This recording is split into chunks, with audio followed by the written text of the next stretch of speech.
Scorpio. This is your 2011 forecast brought to you by InsightfulAstrology.com. This year, Scorpio, the key theme for you seems to be believing in your own self-worth and values and potential. And I will get to that in a minute. But first, let's talk about your love life, because there's sure to be some interesting developments in 2011. We begin with Jupiter, that planet of expansion, entering your partnership sector after June 4th and for the rest of the year. During these months, your potential for relationship is just blowing up. Jupiter expands anything it touches, and now that it's in your relationship sector, it's very likely that a partnership will be the focus of your attention. In addition, Neptune, the planet of inspiration and creativity, and also unconditional love, will enter your romance sector and remain there from April 4th until August 4th, giving you this taste of spiritual soulmate romantic potential that is sure to please you and your senses in a wonderful way. Also, when it comes to work and career, if you are looking for work, it's going to come and fall in your lap.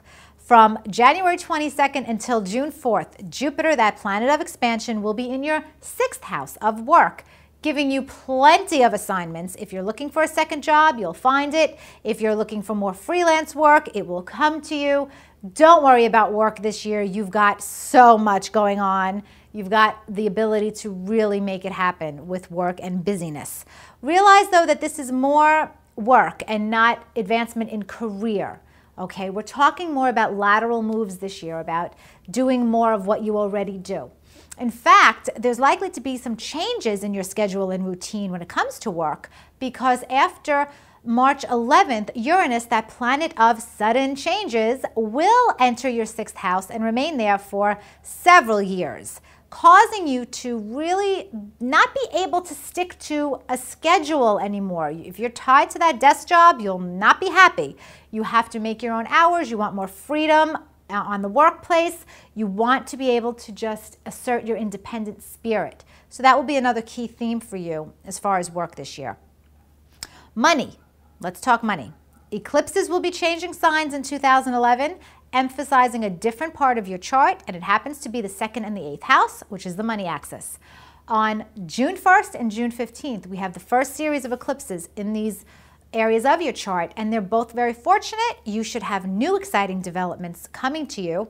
I really see June popping as far as work for you. It's just all over the place. There should be a lot of activity with work and opportunities in June. Some more eclipses in these areas of your chart happen on November 25th and then again December 10th. These eclipses are a little more stressful. So now you're going to have to create some structure around the financial issues that are happening in your life and maybe deal with a little bit of tension in these matters. The big deal, though, about eclipses in your 2nd house is that this is the area of your chart that rules your self-worth. So you will have an opportunity both in June and again at the end of the year to establish your talents and abilities and work on your self-esteem and self-worth profile, which is a wonderful, wonderful opportunity. Mind and spirit will be activated for you this year, Scorpio. All year, Saturn, that planet of limitation and structure, will be in your 12th house, which is the most hidden part of your chart. This is traditionally a time where you clear the decks, where you let go of anything that's no longer serving a good purpose for you. Saturn going through your 12th is traditionally a time of endings, not really new beginnings. So it's more a year to finish up things that you've already started rather than begin something brand new. You'll want to do that, though, because you'll feel that energy shift inside of you that says, I have to let go of certain things before I can take on what's new and what's to come. Also, a final solar eclipse in your 3rd house at the beginning of the year will bring opportunities for you to communicate in a new way or learn something new, but it's filled with a little bit of tension and maybe power struggle when it comes to communicating and expressing yourself. A final solar eclipse in your 9th house will occur on July 1st, and this could bring a culmination and new opportunity in an education matter or an international matter. Jupiter will be in your work sector until June 4th, but the 6th house also rules your health. So if there are any health issues or you've wanted to take new steps to create better health for yourself act from January 22nd until June 4th for the best results. So overall, Scorpio, as you can see, there's a lot happening in your life in many different areas, but I want you to focus on self-worth because this is the year to really understand how valuable you are.